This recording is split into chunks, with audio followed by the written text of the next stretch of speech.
It was supposed to be just another quiet evening, a normal night. A father pulling into his driveway, thinking about nothing more than going inside to his kids. But what happened next was not random. It was not a robbery. It was not a mistake. It was planned.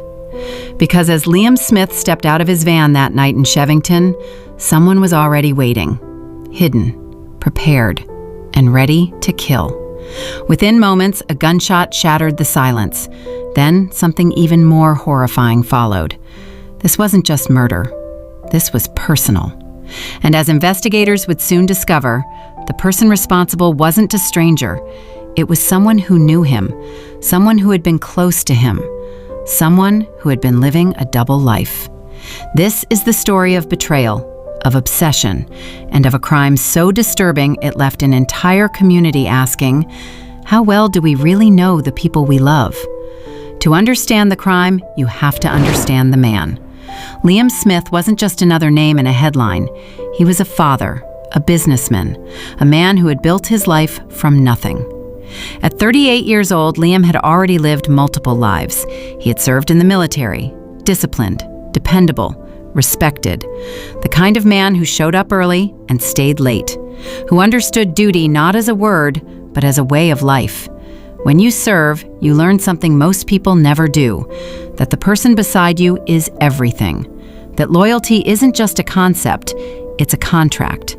Liam carried that with him when he left the Army. He transitioned into civilian life and built his own company, LPS Electrical and Build Limited. It wasn't easy. No investors, no shortcuts, no safety net, just long days, early mornings, and a commitment to doing things the right way. The kind of work ethic that builds a business from a phone and a van. Showing up, doing the job, building the reputation. People in Shevington knew him, not from a headline, not from a viral video. They knew him because he was there. He was the guy who would help fix something for free when a neighbor was struggling. The dad who never missed his kids' important moments, even after a 12-hour day. The friend who answered when you called. The one who showed up. He had 2 young sons, and by all accounts, they were his world. Not in the way people say it at funerals, in the real way, the day-to-day way. The way a man rearranges his whole schedule just to be at a school play. The way a father carries a photo in his wallet and checks it when things get hard. Everything Liam built was for them. Every early morning, every late night, every job he quoted, every invoice he sent. He wasn't doing it to be wealthy. He was doing it to be stable, to give his boys the kind of foundation that doesn't shake when things get hard.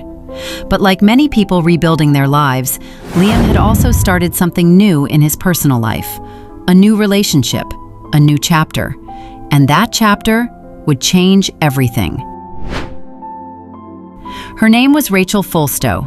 At first, everything seemed normal. They met, they connected, they built something together. To Liam, it must have looked like a fresh start. After the structure of military life, after the grind of building a business, here was something that felt human, something that felt like home. But there was something he didn't fully see. Rachel wasn't entirely free from her past. She was still legally married to another man, Richard Fulstow. On the surface, that could mean many things. Complicated separations happen. People drift apart before the paperwork catches up. It doesn't always mean danger. But this was different. Because Rachel and Richard's relationship hadn't cleanly ended. There were unresolved emotions. There were control dynamics still at play. And something darker, buried beneath the surface. At some point, the dynamic shifted. Instead of moving on, Rachel and Richard began communicating again, and what started as conversations slowly turned into something far more dangerous. A shared narrative began to form, a warped version of reality where grievances were amplified, where resentments were fed, where the presence of Liam Smith in Rachel's life became something to be discussed, then dissected, then resented. When 2 people exist in a closed loop of reinforcing each other's darkest thoughts, reality starts to bend. What should have been resolved through separation and time was instead being twisted into justification, and eventually, a plan. Murders like this don't happen overnight. They grow. piece by piece, lie by lie, thought by thought. There is a process that criminologists sometimes call moral disengagement. It's the slow erosion of the internal guardrails that stop ordinary people from doing extraordinary harm. It works like this. First, you dehumanize the target. You stop seeing them as a full human being with sons, with history, with a life that matters. You start seeing them as an obstacle, a problem, a thing to be removed.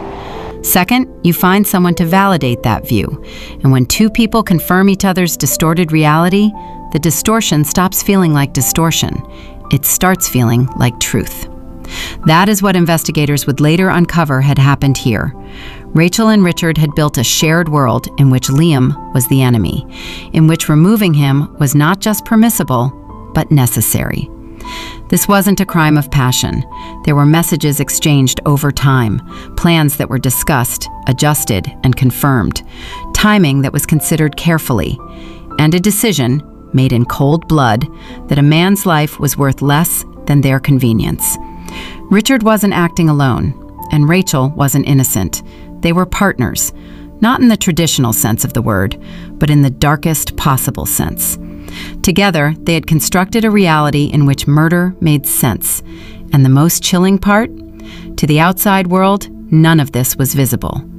Liam was going to work, raising his sons, building his business, living his life, while the people closest to his world were quietly deciding to end it. Part 4. The night of November 24th, 2022. That night, everything was in place. Richard Fulstow knew exactly where Liam would be. He knew the routine, the location, the timing.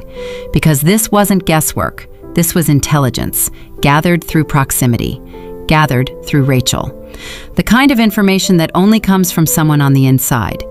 As Liam pulled into his driveway in Shevington, his attacker was already there, waiting, watching, patient in the way that only premeditation allows. Liam had no reason to expect danger. He was home, at his own driveway, in his own neighborhood, about to walk into his own life. The moment he stepped out, a shot rang out. He collapsed. But the attack didn't end there. What followed was something that investigators would describe as deliberate and horrifying. The use of acid. Not in a moment of panic, not as an afterthought. It had been brought, prepared, carried to that driveway with intention. The message it sent was unmistakable. This was not just about ending a life. This was about erasing it, about destroying the evidence, about sending fear into the ground along with the body.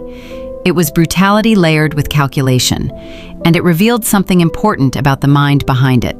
This person had thought about consequences, had tried to plan around them, had decided that Liam Smith was worth less than their own freedom. Part 5.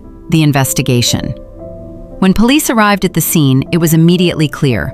This was no ordinary crime. There was too much precision, too much intent, too many signs of planning for this to be random violence. Detectives began working backward, the way they always do. Who was Liam Smith? Who would want him dead? Who had something to gain? At first, nothing made sense. He had no known enemies, no criminal ties, no obvious motive staring back at them from a file. So investigators widened the lens.